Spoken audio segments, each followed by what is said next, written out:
बिस्मिल्लाहिर्रहमानिर्रहीम। तमाम देखने और सुनने वालों को मेरी तरफ से अस्सलाम वालेकुम। दोस्तों, वीडियो शुरू करने से पहले अगर आप पहली बार इस चैनल पे आए हुए हैं तो सब्सक्राइब ज़रूर करिएगा और बेल आइकन को प्रेस करना ना भूलिएगा। और इसके अलावा अगर आप मुझे फेसबुक, ट्विटर या पैट्रियन पे ज्वाइन करना चाहें तो इनकी लिंक नीचे वीडियो की डिस्क्रिप्शन में दी हुई है।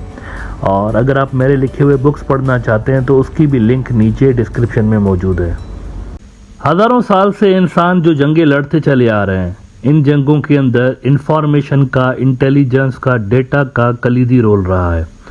हर फोर्स कोशिश करती है कि अपने अपोनेंट के बारे में, ख़ास तौर पर जंग के दौरान, मैक्सिमम इंफॉर्मेशन उसके पास हो कि दुश्मन के पास कितनी तादाद में असला है, कितनी तादाद में उसके जो फोर्सेस हैं और कितनी तादाद में इक्विपमेंट्स है। ये सारी मालूमात रखने की कोशिश कर रहे होते हैं।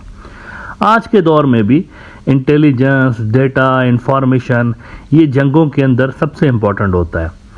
और इंफॉर्मेशन कलेक्ट करने के जो इक्विपमेंट्स हैं, जो तरीक़ेकार हैं, वो ओवर द ईयर्स चेंज होता चला आ रहा है। ह्यूमन हिस्ट्री के अंदर अगर आप देखें तो वो चेंज होता चला आ रहा है। पहले ज़्यादातर रिलाई किया जाता था ह्यूमन इंफॉर्मेशन पे, लेकिन अब मशीनें भी आ गई हैं और रोबोट्स आ गए हैं और आर्टिफिशियल इंटेलिजेंस, ये सारे जो मीन्स हैं इनको इस्तेमाल करके मैक्सिमम इंफॉर्मेशन कलेक्ट की जाती है। अब जिस मुल्क की फ़ौज के पास जितनी ज़्यादा इंफॉर्मेशन होती है उतना ज़्यादा उसके सक्सेस के जो चांसेस हैं वो हाई हो जाते हैं, क्योंकि वो फ़ौज फिर अपने दुश्मन से लड़ने के लिए ज़्यादा बेहतर तरीके से स्ट्रेटजी बना सकती है। उसकी जो कुव्वत है उसका अंदाज़ा उसको हो जाता है। अब इंडिया ने लाखों की तादाद में सिलीगुड़ी कॉरिडोर, जो कि इंडिया का वीक पॉइंट है जियोग्राफिकली, लाखों की तादाद में उन्होंने अपने ट्रूप्स यहाँ पर डिप्लॉय किए हुए हैं और पूरे के पूरे LAC पे किए हुए हैं। लेकिन सवाल ये है कि क्या चाइना के पास इनफ इंफॉर्मेशन है इंडियन ट्रूप्स के बारे में और इंडिया की डिप्लॉयमेंट के बारे में, और इंडिया के पास क्या क्या इक्विपमेंट्स हैं? क्या PLA के पास ये इन्फॉर्मेशन है? और अगर है तो वो ज़्यादातर ये इन्फॉर्मेशन किन सोर्सेज से हासिल कर रहे होते हैं? इस पे आज बात करते हैं, क्योंकि जंग के दिनों में, जंग के टाइम पे सबसे इम्पोर्टेंट ये सवाल होता है किसी भी आर्मी के लिए कि मद्दे मुकाबिल के पास क्या स्ट्रेटजी है। उसकी डिप्लॉयमेंट के पैटर्न से स्ट्रेटजी पता चल जाती है और उसके पास जो लॉजिस्टिक सपोर्ट है वो कितनी है। अब देखें, पूरा का पूरा इंडिया जो है ना, पूरा का पूरा इंडिया, पूरा का पूरा इंडियन ओशन, यहाँ पे चाइनीज़ ने सैकड़ों की तादाद में अपने जासूस छोड़े हुए हैं। नाउ दैट डजंट मीन कि वो जासूस फिजिकली इन पानियों के अंदर या बॉर्डर के एरियाज में फिर रहे हैं, ऐसा नहीं है। उनके जासूस किस शक्ल के हैं और कैसे वो चप्पे चप्पे पे नज़र रख के बैठे हुए हैं और कैसे वो पूरी की पूरी इंडिया की फोर्स की जो डिप्लॉयमेंट है वो मॉनिटर कर रहे होते हैं, इस पे मैं आज समझाने की कोशिश करता हूँ। मलाबार एक्सरसाइजेज हो रही हैं इंडिया और ऑस्ट्रेलिया और ये सारे उसके अंदर होते हैं। और आपको ये जानकर हैरत होगी कि मलाबार एक्सरसाइजेज की एक एक डिटेल लाइव चाइना मॉनिटर कर रहा होता है। कैसे कर रहा होता है? अपनी सैटेलाइट्स के ज़रिए। और इसी तरह से जो क्वाड का इंपॉर्टेंट मुल्क है ऑस्ट्रेलिया, ऑक्स के अंदर भी ऑस्ट्रेलिया की इस हवाले से सिग्निफिकेंस ज़्यादा है कि ये दो जो मिलिट्री ब्लॉक्स हैं ना, बड़े मिलिट्री ब्लॉक्स बनाए गए हैं चाइना से लड़ने के लिए, ये उसके अंदर है, दोनों के अंदर है। क्वाड के अंदर भी है, ऑक्स के अंदर भी। तो ऑस्ट्रेलिया के ऊपर भी बहुत ज़्यादा नज़र चाइनीज़ रख के बैठे हुए होते हैं उनकी मिलिट्री की गतिविधियों पे। कैसे करते हैं? सैटेलाइट की मदद से। और ये कोई आम सैटेलाइट्स नहीं होती। किस तरह की सैटेलाइट्स हैं ये थोड़ी देर में एक्सप्लेन करता हूँ, लेकिन पहले रेफरेंस देख लें। ABC न्यूज़, ऑस्ट्रेलिया का बड़ा न्यूज़ आउटलेट है, इन्होंने खबर लगाई हुई है कि China deploys swarm of satellites to monitor military exercises in Australia.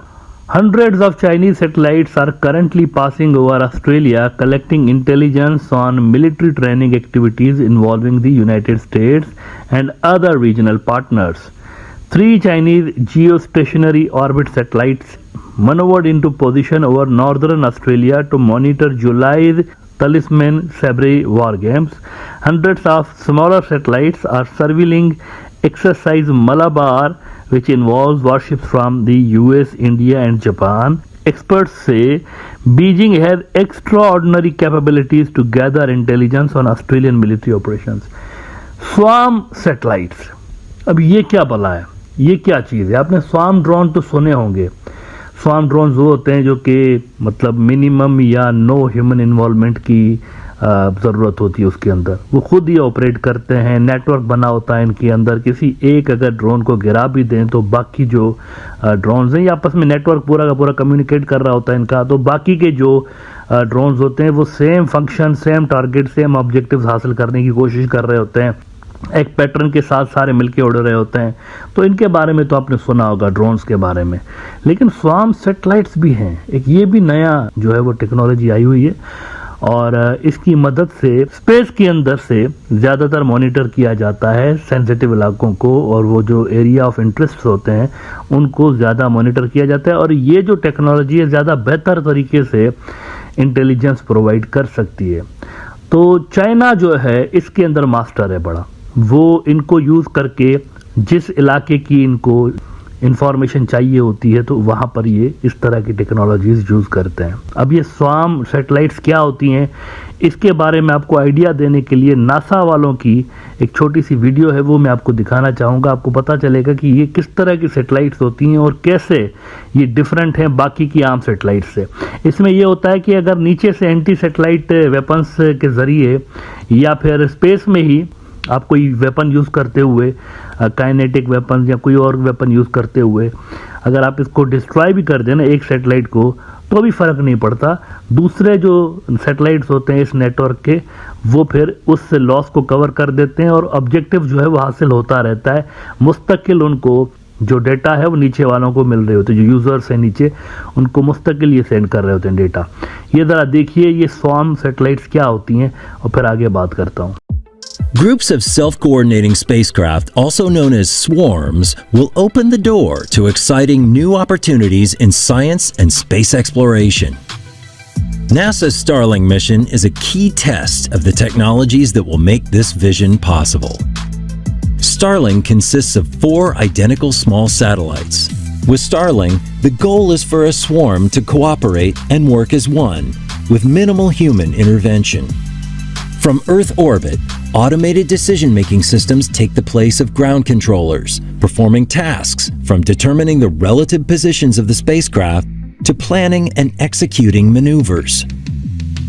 These types of operations are impractical to manage from Earth when a group of spacecraft is large or when a swarm is so distant the time delay for communications is significant. The mission also has an experiment that monitors Earth's upper atmosphere, with the onboard systems autonomously choosing which spacecraft is best positioned to make observations. Starlink's technologies will help realize a future where groups of spacecraft are able to work together on their own, whether close to home or far away. जी, तो ये वो tools हैं असल में जिनको use करते हुए Chinese ना सिर्फ सिलीगुड़ी कॉरिडोर बल्कि इंडिया के किसी भी इलाके के ऊपर मुस्तकिल तौर पर नज़र रख सकते हैं बिना ह्यूमन इन्वॉल्वमेंट के। बाकी भी उनके पास जाहिर सी बात है कई तरह की टेक्नोलॉजीज़ हैं यहाँ पर नज़र रखने के लिए, लेकिन ये एक ऐसी चीज़ है जो कि ऊपर से स्पेस से मॉनिटर कर रहे होते हैं ना, ये एक ऐसी चीज़ है जिसमें वो इंडिया की जो पैटर्न है डिप्लॉयमेंट का उसको भी मॉनिटर कर सकते हैं और इक्विपमेंट्स की जो डिप्लॉयमेंट है उसको भी मॉनिटर कर सकते हैं। और इसका भी इंडिया के पास कोई तोड़ नहीं है। India don't have the anti satellite weapons, वो उनके पास नहीं है। अगर इनके पास होते भी तो ये वो टेक्नोलॉजी है जिसमें किसी एक सैटेलाइट को धपड़धूस करने से कुछ भी फ़र्क नहीं पड़ता ज़्यादा, आपको सारा का सारा नेटवर्क उड़ाना पड़ता है।